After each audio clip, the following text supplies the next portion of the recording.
Hello, कैसे हैं आप सब लोग? I hope you all are doing well. I am Jyoti June. I teach general studies for all the competitive exams. We are discussing over the acts, historical backgrounds of the Indian Constitution. Let's continue with the previous topic, acts.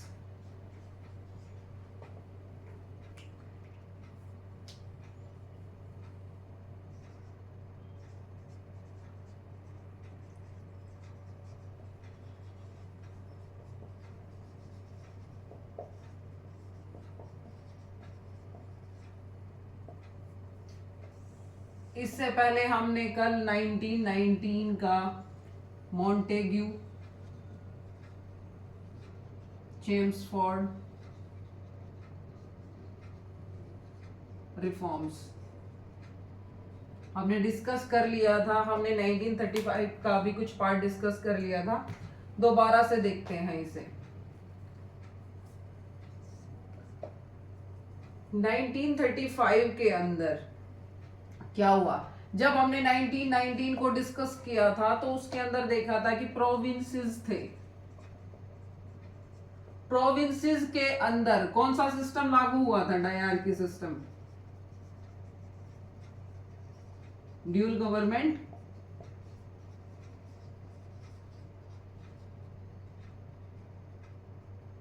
Dyarchy system में क्या था? Transfer subject,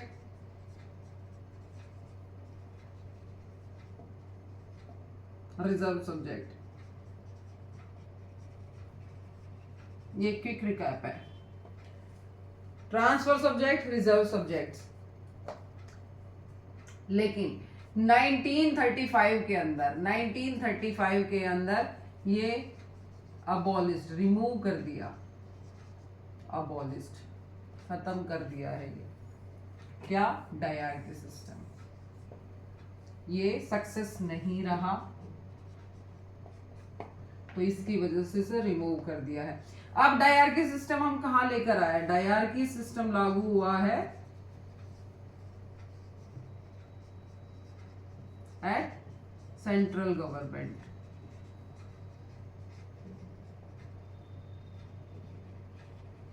जो centre की government थी, governor और governor की council, उसमें ये लागू हुआ है, जिसमें लेजिस्लेटिव और काउंसिल ऑफ स्टेट चल रहा था. ठीक है. अब डायरकी सिस्टम आ गया है सेंट्रल गवर्नमेंट में. सेंट्रल गवर्नमेंट हमारी कैसी है? 1919 में कैसी थी? Bicameral. Bicameral, upper house, lower house. Upper house में क्या है? Council of state. Lower house में है लेजिस्लेटिव असेंबली.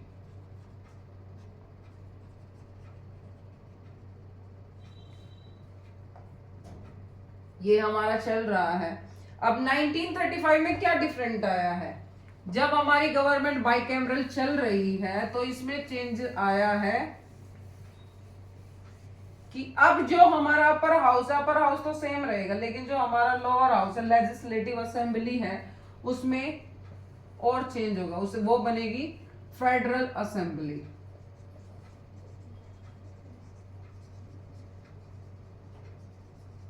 फेडरल असेंबली क्या है? नया वर्ड आया है फेडरल. नया वर्ड फेडरल आया फेडरेशन से.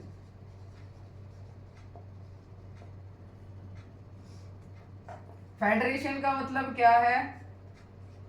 It is a system where power divides in between central government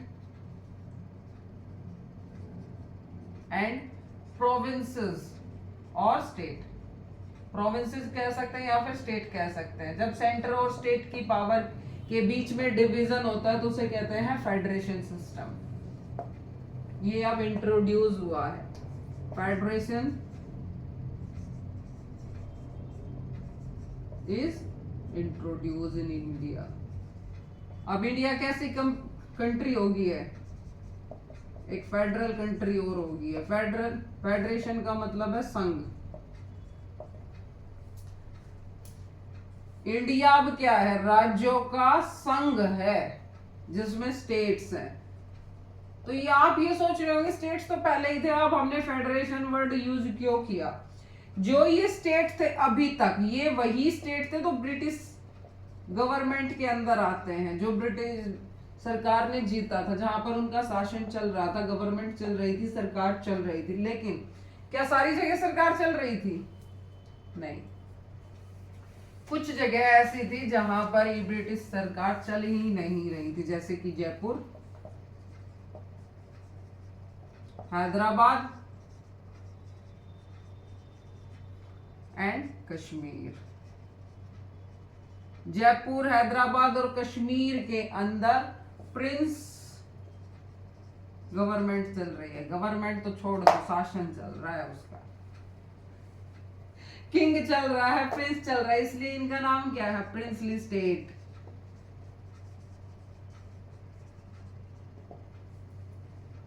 princely state है, अपना शासन अपने आप कर रहे हैं, कोई नहीं, कोई मतलब नहीं है। गवर्नमेंट आई, गवर्नमेंट चली गई, इन्हें कोई मतलब नहीं है। लेकिन अब जब हमारा देश इंडिपेंडेंस की तरफ है, आजाद की तरफ है, तो ये तो ऑलरेडी आजाद चल रहे हैं, अब इनकी चॉइस है। अब ये है कश्मीर, आपने देखा होगा भारत का मैप है ये कश्मीर यहां है, यहां है इधर जयपुर, यहां हैदराबाद इधर सिक है।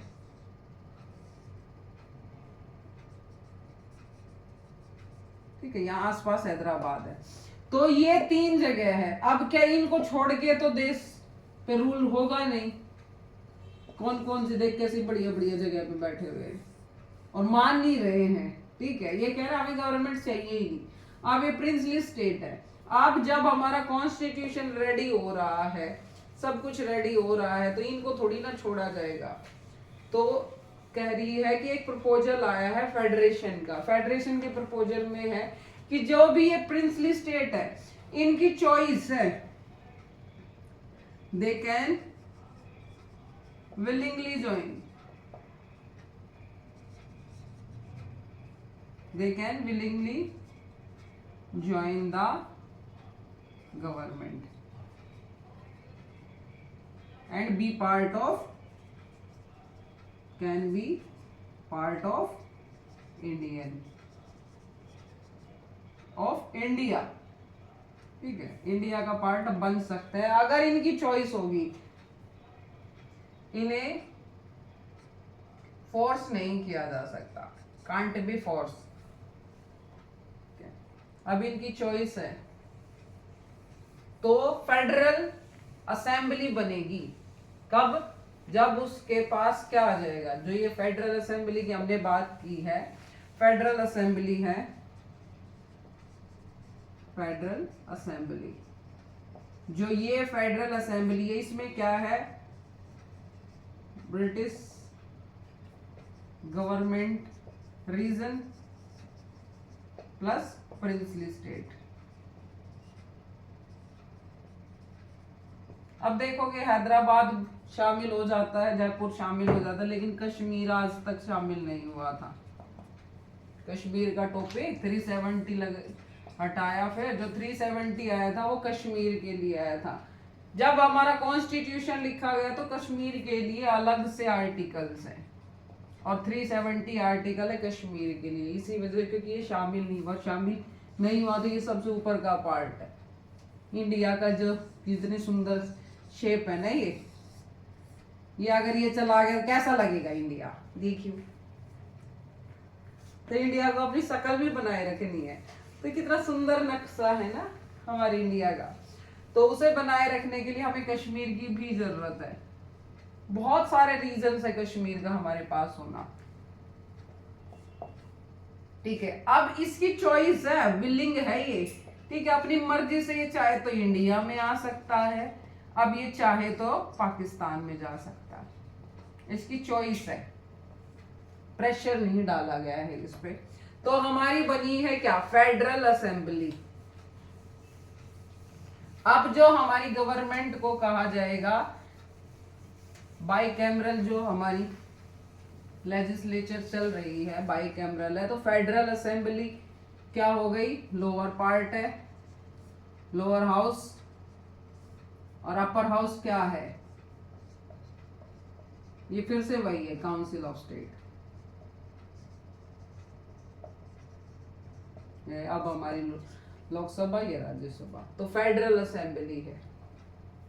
अब जब फेडरल असेंबली भी बन गई तो कौन सा कोर्ट आया, एक फेडरल कोर्ट और इंट्रोड्यूस हुआ है, कोर्ट इज इंट्रोड्यूस्ड। अब इस कोर्ट को लाने के पीछे रीजन क्या है, जब ये काउंसिल ऑफ स्टेट और ये फेडरल असेंबली, इतने तो अच्छा कोई नहीं होता, पावर डिवीजन हो रहा है, फाइनेंस डिवीजन हो रहा है, पावर की जहां ताकत की बात आ जाती है तो वहां लड़ाई झगड़े तो होंगे। ये हमारे कॉन्स्टिट्यूशन बनाने वाली असेंबली के दिमाग में पहले ही था कि आज नहीं तो कल ये लड़ेंगे, और अभी तक तो ब्रिटिश गवर्नमेंट चल रही है, इसने पहले ही कह दिया है कि लड़ेंगे ये, तो इनकी लड़ाई सुलझाएगा कौन, फेडरल कोर्ट। ठीक है, फेडरल कोर्ट इंट्रोड्यूस हुआ है। फेडरल कोर्ट इंट्रोड्यूस हो गया। जो हमारा सेपरेट इलेक्टोरेट स्टार्ट हुआ था, पहले हुआ था मुस्लिम के लिए, फिर हुआ सिख ईसाई के लिए, तो ये कंटिन्यूएशन है, ये एज इट इज चलेगा। ठीक है, ये तो जैसा पहले था वैसे के वैसा है, लेकिन reserve seats introduce for minorities, जिसकी भी जनसंख्या कम होगी, ठीक है, माइनॉरिटीज जिसकी भी जनसंख्या कम होगी उसके लिए रिजर्व सीट होंगी हमेशा गवर्नमेंट के अंदर। तो आप देखते होंगे मुस्लिम जो समुदाय है हमारा, मुस्लिम के लिए रिजर्व सीट है, जिसका भी बहुमत नहीं होगा। ठीक है, मुस्लिम, SC ST इनके लिए रिजर्व सीट है, और भी बहुत सारी चीजें, बाद में वुमेन्स के लिए भी आ जाता है, क्योंकि वुमेन्स कहीं थी ही नहीं, उसका भी रोल आ जाता है। तो रिजर्व सीट इंट्रोड्यूस हुई है। रिजर्व सीट के बाद क्या इंट्रोड्यूस हुआ है,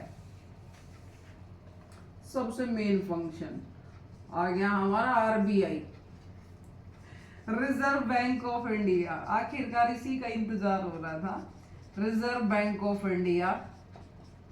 भाई पैसा रखेंगे कहाँ पे, अब सरकार बन गई है, सरकार का पैसा कहाँ रखा जाएगा, क्या क्या चीज हमारी जो बड़ी बड़ी चीजें हैं उनकी बात करते हैं।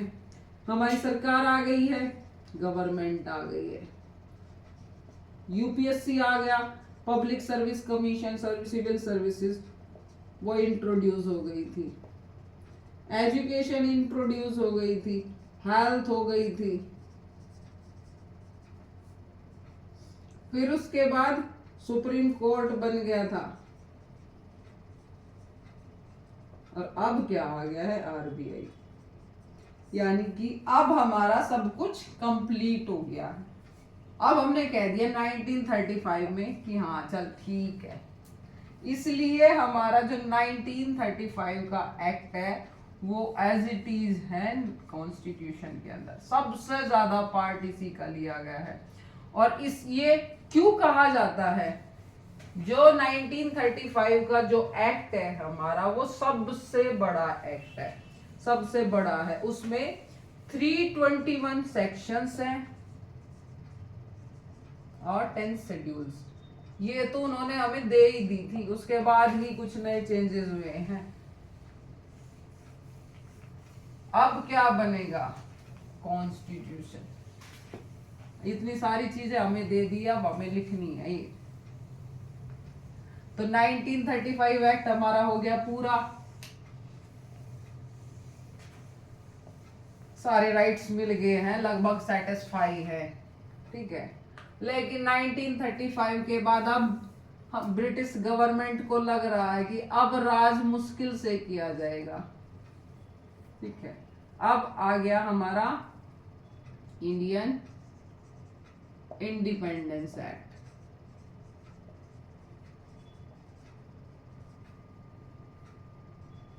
Independence act 1947। अब हम होंगे आजाद। 1947 एक्ट किसके बाद आया था? कैबिनेट मिशन के बाद। कैबिनेट मिशन आया है, कैबिनेट मिशन ने आके अनाउंस कर दिया है कि अब तुम लोगों को आजाद कर दिया जाएगा, अब तुम लोग कैपेबल हो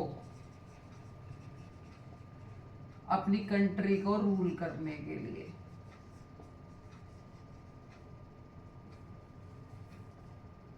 लेकिन रूल करने के लिए तुम्हें कुछ अपने लिए एक कॉन्स्टिट्यूशन बना लो, क्योंकि हम लोग तो जा रहे हैं, हम बार बार एक्ट्स लिख लिख के।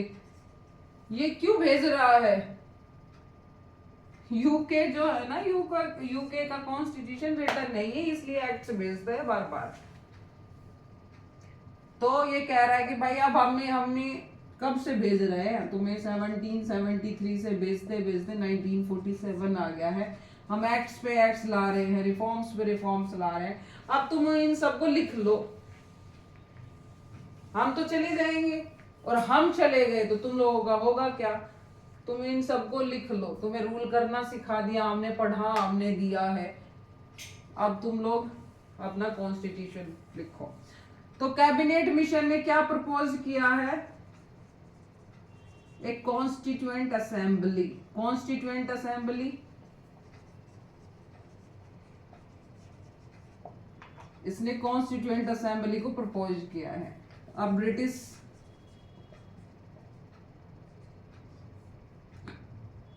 एम्पायर इज, टाइम पीरियड लिखेंगे, British government time period is over. ज्यादा बुरा लग रहा है ना एकदम से भगाते हुए इनको, टाइम पीरियड इज ओवर ऐसे लिखेंगे, अच्छा लगे लैंग्वेज में भी।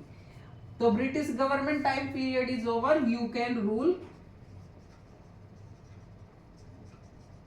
Your country. अब तुम लोग क्या हो? सोवरेन, संप्रभुता होता है इसका मतलब।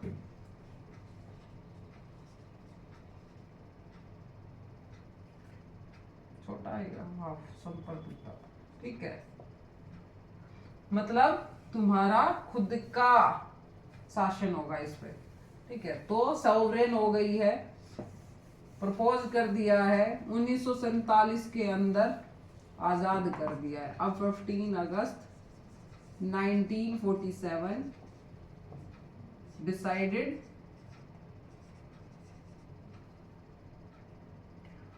Independence day.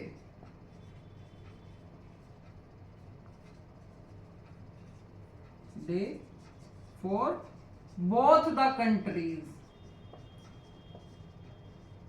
क्या लगा है? हम इंडिया आजाद हो रहा है, पाकिस्तान भी हो रहा है, ठीक है। पाकिस्तान टू डोमेनियन स्टेटस दे दिया है। डोमेनियन स्टेटस का मतलब है, वर्ड ही आता है डोमेनियन स्टेटस, मतलब टू कंट्रीज, अलग अलग कंट्रीज का स्टेटस दे दिया है, इंडिया एंड पाकिस्तान। कि 15 अगस्त को इंडिया और पाकिस्तान अलग अलग हो जाएगा, तो 14 को पाकिस्तान दिवस मनाया जाता है, 15 को हिंदुस्तान दिवस है, इंडिपेंडेंस डे। ये कैबिनेट मिशन कह रहा है। कैबिनेट मिशन और कह रहा है कि भाई अगर मैं एकदम से चला जाऊंगा ना, तो तुम्हारी सरकार का क्या होगा? तो एक टेम्पररी गवर्नमेंट रख लेते हैं, ठीक है। टेम्पररी गवर्नमेंट, तुम अपना रूल करते रहो, तुम्हारा जो कॉन्स्टिट्यूएंट असेंबली है वो रूल करेगी, ठीक है। कॉन्स्टिट्यूएंट असेंबली इसके पास पावर है तुम्हारी इंडिया की, लेकिन जो अभी तक गवर्नर जनरल ऑफ इंडिया था वो एक टेम्पररी हेड रहेगा। क्या रहेगा? Constitutional head. कॉन्स्टिट्यूशनल हेड कौन है? प्रेसिडेंट। तो ये एक प्रेसिडेंट की तरह काम करेगा, जो अभी तक कर भी रहा था, वो बस नाम ही तो चेंज किया बेचारे का। प्रेसिडेंट की तरह काम करेगा। कब तक करेगा? जब तक तुम्हारा कॉन्स्टिट्यूशन लागू नहीं हो जाता, केम इनटू फोर्स। ठीक है, जब तक तुम्हारा कॉन्स्टिट्यूशन लागू नहीं हो जाता। ठीक है, ये था इंडियन इंडिपेंडेंस एक्ट 1947। अब एक्ट आ गया, अब देश को आजाद करेंगे। कितना लंबा टाइम हो गया मेरे को देश को आजाद करवाते करवाते, कि देश आजाद हो जा हो जा हो जा। आज देश को आजाद करवा के छोड़ूंगी। देश आजाद करवा दिया मैंने 15 अगस्त 1947। पहले यही लिखी थी, वरना लगता रहेगा आप लोगों को पता नहीं अभी तक खिचड़ी चली रही है।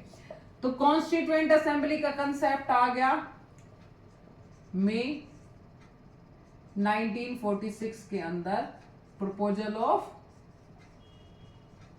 Constituent assembly.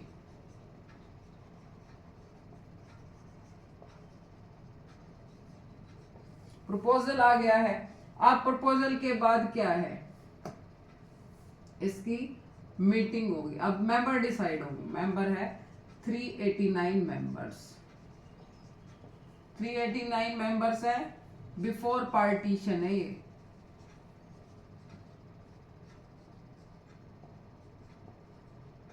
फिर 299 आफ्टर पार्टीशन 299 बचे हैं। 299 में से 15 फीमेल्स हैं, वुमेन। वुमेन्स में सरोजनी नायडू जो फेमस है, सरोजनी नायडू, दुर्गाबाई देशमुख, दुर्गाबाई देशमुख एटसेट्रा। तो 15 फीमेल्स है इसके अंदर। ये कॉन्स्टिट्यूएंट असेंबली। अब कॉन्स्टिट्यूएंट असेंबली का प्रेसिडेंट भी है एक टेम्पररी, डॉक्टर राजेंद्र प्रसाद।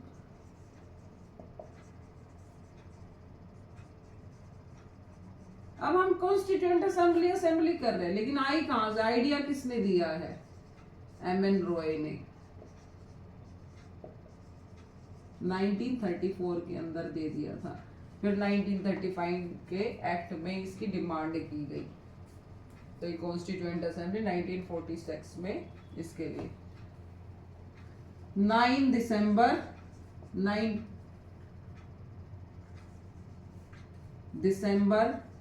1946 ये फर्स्ट मीटिंग हुई है इसकी।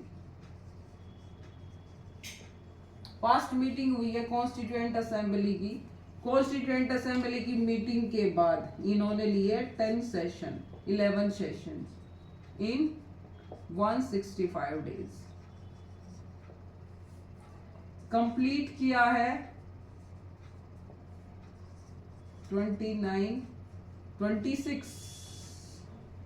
26 नवंबर 1946 ये अडॉप्ट कर लिया है। कॉन्स्टिट्यूशन रेडी हो गया है हमारा, अडॉप्ट कर लिया है।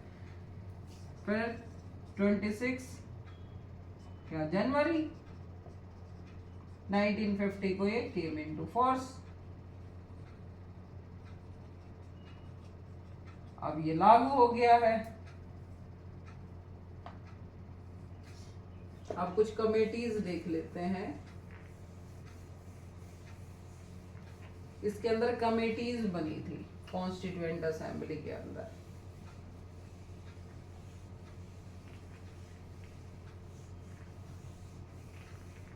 Important committees.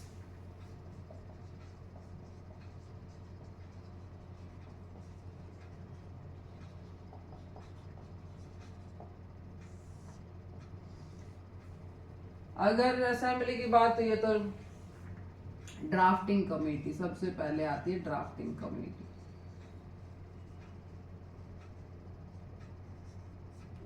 इसके हेड कौन थे? Doctor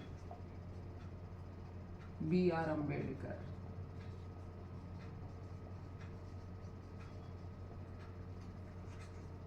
union power committee.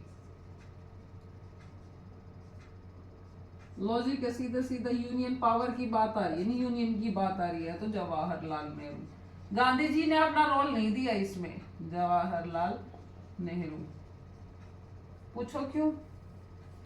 1948 में तो गांधी जी एक्सपायर हो गए थे, इसलिए नहीं।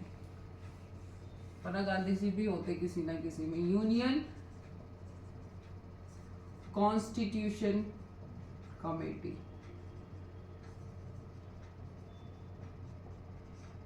फिर से जवाहरलाल नेहरू।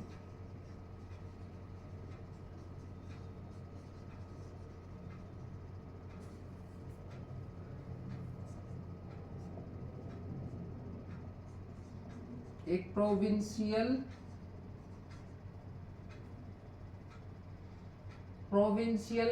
पावर कमेटी, पता नहीं पावर कमेटी कॉन्स्टिट्यूशन, एक बार देख लेती हूँ, नाम भूल जाती है इनके।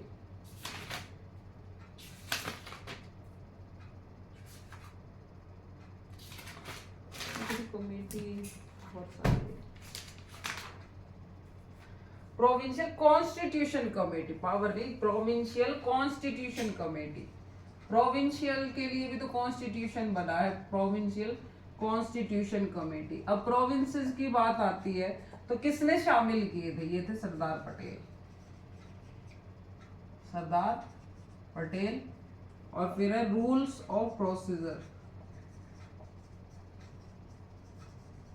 ये थे रूल्स ऑफ प्रोसीजर के डॉक्टर राजेंद्र प्रसाद।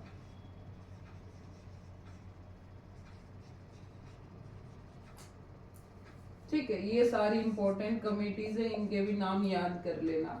मेरी तरफ से सारे एक्ट्स खत्म हो गए हैं। ये एक्ट्स हमने क्या देखा? एक्ट्स का पॉलिटिकल व्यू।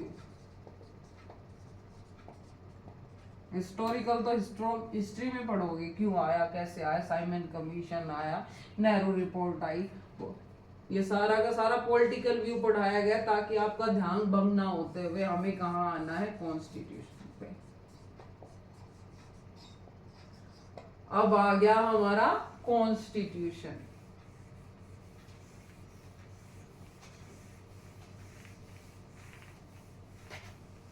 पांच दिन तो मुझे हो गए कॉन्स्टिट्यूशन को लाते लाते, 5 दिन मुझे हो गए हैं। और इन बेचारों को कितना टाइम लगा है 389 मेंबर्स को? 2 years 11 months 18 days, इतना टाइम इन्हें लगा है। 165 डेज लगे हैं हमारे इसको बनाने के लिए। इतनी मीटिंग्स, 11 सेशन तो इन्होंने इसमें लिए, लेकिन टाइम पूरा इतना इसमें लगा है। कब से कॉन्स्टिट्यूशन का बेस बनने लगा था? कॉन्स्टिट्यूशन का बेस कब से बनने लगा था? 1773 से लेके 1950। 1950 के ही तो मानेंगे हम। आजाद तो 47 में हो गया। 19 माइनस करके देखते कितने साल लगे हैं।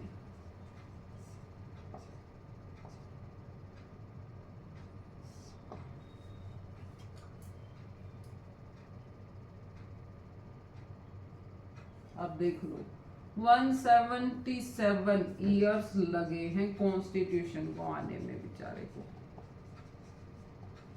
तो एक दिन की मेहनत नहीं है ये, 177 इयर्स है कॉन्स्टिट्यूशन के बनने में। तो कुछ तो बात हो गई इसमें, और यही रूल कर रहा है अब हमारी कंट्री, इसी के अकॉर्डिंग चलती है। कौन कौन से वर्ड्स हमें अभी तक मिले हैं? जब हम कॉन्स्टिट्यूशन शुरुआत गवर्नमेंट की पढ़ी थी, हमने कौन कौन से वर्ड कॉन्स्टिट्यूशन क्या है? पहला डेमोक्रेटिक, डेमोक्रेटिक वर्ड का कंसेप्ट क्लियर हुआ। डेमोक्रेटिक के बाद क्या आया? रिपब्लिक, फेडरेशन और सॉवरेन।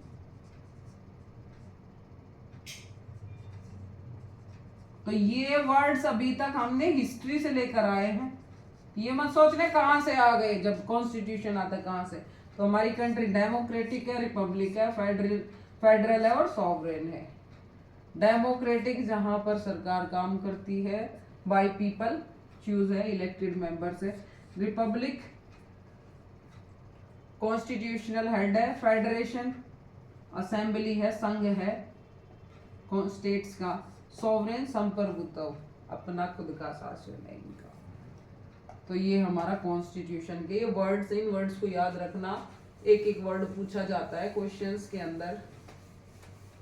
कल से पढ़ेंगे कॉन्स्टिट्यूशन के बारे में। अभी तक तो इसकी हिस्ट्री जान रहे थे, अभी हिस्ट्री में इतना टाइम, हिस्ट्री में इसलिए इतना टाइम लिया है मैंने, 5 लेक्चर्स हो गए हैं मेरे,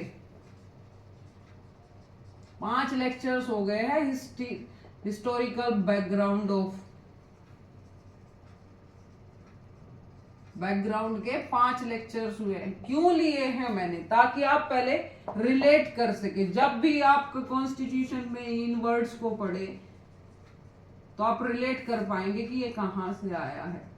आप पूरे कॉन्स्टिट्यूशन की एक एक पावर पढ़ेंगे तो आपको एक एक पावर समझ में आएगी कि आया कहां से है। क्वेश्चन में बन सकता है कि ये वाला कहां से आया है। तो मैंने बहुत अच्छे से कवर कराया है कॉन्स्टिट्यूशन के एक एक एक्ट को। क्वेश्चन सॉल्व करना, कुछ क्वेश्चंस हम भी ले लेंगे नेक्स्ट लेक्चर में, मैं क्वेश्चंस लूंगी। अब ये सोचोगे पढ़ तो लिए, लेकिन इनका यूज क्या है? मैक्सिमम क्वेश्चंस आते हैं इस टॉपिक से। कभी किसी भी एग्जाम को उठा के देखना, खासकर तो एसएससी, चाहे वो हरियाणा एसएससी हो, ठीक है, चाहे वो एसएससी हो, भरमार है इन क्वेश्चंस की। एक एक वन लाइनर क्वेश्चन आएगा, और वन लाइनर क्वेश्चन ही तोते उड़ा देता है। रट्टे मारने पड़ते हैं उसके, लेकिन मैं चाहती हूं कि रट्टे मारने से कुछ काम नहीं चले, क्योंकि